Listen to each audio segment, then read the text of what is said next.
أعوذ بالله من الشيطان الرجيم بسم الله الرحمن الرحيم والصلاة والسلام على محمد وعلى أهله وصحبه أجمعين. Sorry, I'm speaking to you a second time this week, but Brother Ahmed asked me to fill in.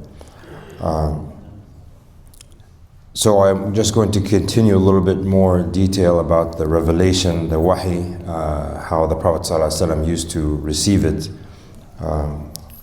I talked on Tuesday about how the Prophet ﷺ first got the revelation with Jibreel alayhi salam in the cave of Hira, and then the second Surah Al-Alaq, and then the second Surah Al-Muddathir, and how يا أيها المدثر قم فأنذر وربك فكبر وثيابك فطهر والرجز فاهجر. So this was actually a summary of the mission of the Prophet ﷺ, just these few verses, and how he completed it.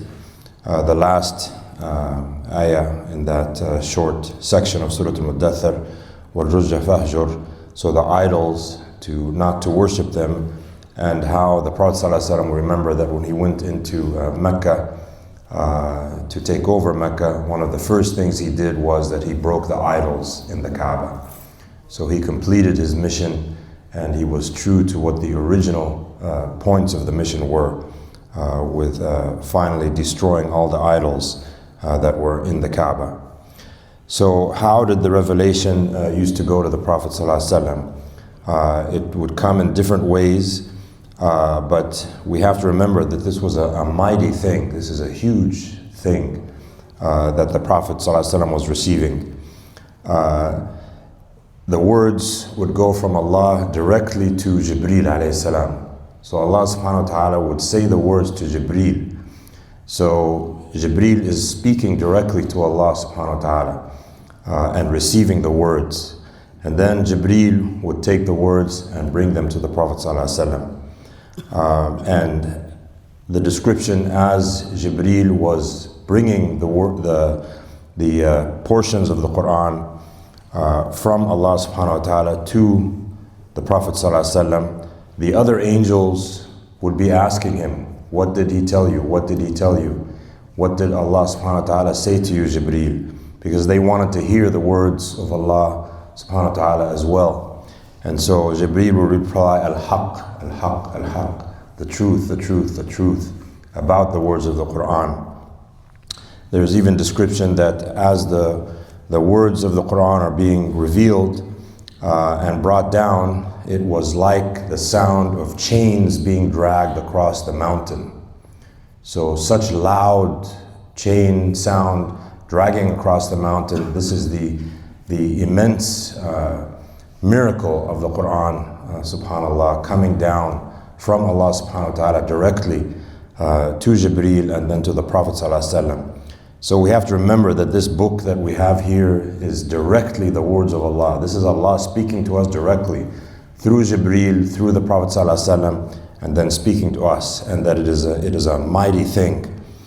His revelation came at the age of 40. That was the first time in the cave, and then it continued for another 23 years.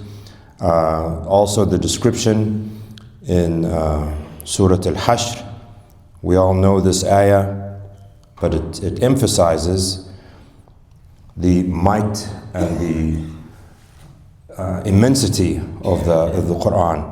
So Allah subhanahu wa ta'ala says in ayah 21 of Surah Al-Hashr, لو أنزلنا هذا القرآن على جبل لرأيته خاشعا متصدعا من خشية الله وتلك الأمثال نضربه للناس لعلهم يتفكرون. So if Allah let the Quran descend on a mountain, the mountain would be destroyed. It would be flattened from the fear of Allah. So a whole mountain, imagine Mount Everest getting the Quran and being destroyed or being flattened. This is the immensity and the beauty of the Quran coming from Allah directly. So if this is coming on a mountain, how is it to come on a man? The Prophet ﷺ was a man, correct? So he's a man like you and me. He has feelings, he has emotions, he has physiology. So here is this mighty Quran coming on the Prophet ﷺ. It brings tears to your eyes to think about it. The might of the Quran coming. The first time he described it, how Jibreel squeezed him so hard that he couldn't bear it. And then Surah Al-Alaq was revealed to him. So every time the Quran would come to the Prophet ﷺ, it wasn't something easy, just something passing by. It was something tremendous. And Aisha would describe that even on a cold day, because the Quran would come to the Prophet at any time. He would be walking, sitting with the Sahaba, sitting on an animal, going somewhere, and the wahi would come to him. So he wasn't in control of it. He wouldn't, okay, Allah, give it to me now. It would come when Allah willed it. And so Aisha describes how even on a cold day, if the revelation was coming to him, he would sweat so much that she would see the beads of sweat coming down from his face, dripping. And his body would shiver. One of the Sahaba was sitting next to him. I believe it was Zayd ibn Thabit, and his thigh was against the thigh of the Prophet ﷺ. And the wahi started coming on the Prophet ﷺ. And so Zayd radiallahu anhu said, his thigh was so heavy on my thigh that I thought my thigh was broken and I wouldn't be able to use it again. That's how heavy the thigh of the Prophet ﷺ was as the Quran was coming down to him. And eventually he was able to walk on it again, but that's how intense the experience was. If he was on an animal, if he was riding his camel, for example, and the wahi started coming down to him, the camel would buckle, its knees would buckle, and it would go down because of the weight again of the revelation coming to him. And there's even description, imagine the Prophet ﷺ, he's even during the wahi coming down, he's still concerned about the animal. So he would get off the animal because it was such a heavy weight coming down, and he didn't want the animal to suffer. Jibreel would bring it to him, and he was afraid that he wasn't going to remember it. But Allah subhanahu wa ta'ala told him in other ayahs that, not to worry, that we will protect you, that you will be able to memorize it and recite it. And this indeed was true, that whenever he got it, he would know it immediately, and he would be able to recite it right away. So many of the people that want to throw questions or doubts on the Prophet ﷺ, that he's having fits, that he's having seizures, that these are strange things, that he's not aware when the revelation is coming, but this was not true. The wahi would come to him and immediately he would be able to recite it. So there was no period, if you know about seizures and whatnot, that there can be a period of disorientation or not able to communicate. But no, the Prophet ﷺ would recite it immediately, and the Sahaba would write it to protect it. And it was not some state of not him being aware of what was going on around him. And a reminder that it wasn't only revealed in one way. Jibreel would reveal the Quran to him in 7 different pronunciations, or 7 different ways. So there was multiple ways even that the Quran, we know, those that are memorized the Quran, that it can be recited.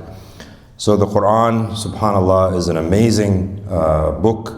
The Prophet ﷺ was an amazing man to be able to receive it. His capability to withstand the power and the might of this Quran coming down on him is a miracle in and of itself.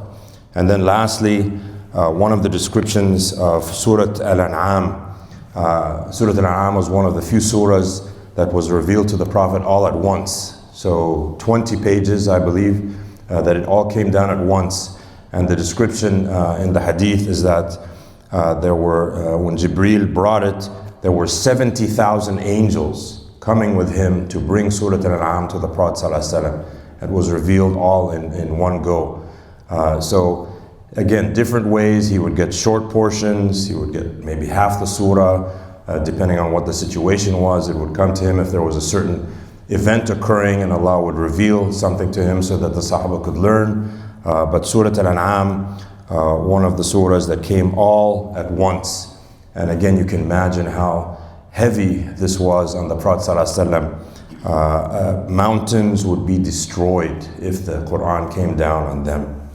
May Allah help us to continue to read the Quran and to learn from it, and for us to truly understand the magnificence of the Quran and the magnificence of our Prophet ﷺ, and how he conveyed it to us.